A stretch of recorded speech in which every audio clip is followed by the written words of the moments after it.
So stress levels are increasing in developed countries, and so stress-related disorders are becoming more and more prominent. So stress-related disorders can range from back problems and general fatigue to cardiovascular disease, stroke, obesity, depression.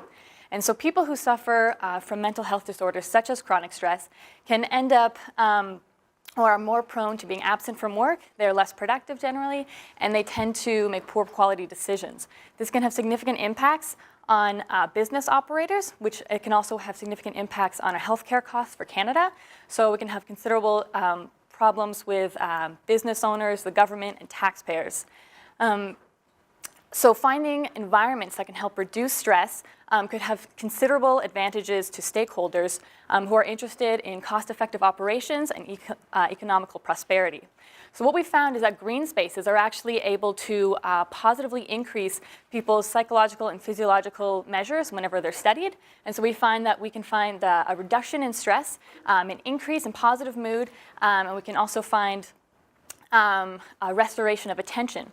And so the problem is that in urban environments, people have a reduced connection to nature, and people end up being more stressed in urban environments, and the stress reduction is hindered in urban environments because of increased noise, crowding, and air pollution, and other factors like that. So for my master's study, what I did was I took people and I had them in an indoor classroom environment, in an urban built environment, and an urban forest environment. And what I found was that even after 20 minutes of exposure time, it was enough to significantly benefit my participants' psychological and physiological measures. And for my PhD, I'm going a little bit further because I think that simply saying that green exposure to green improves mental health is not enough. I think to help urban planners create urban environments that can really benefit people, we need to figure out what amount of green we need. So I'm trying to discover a dose-response curve where by using virtual reality, I can expose my participants to a certain percentage of green space and a certain amount of time in green space in order to find some kind of benefit.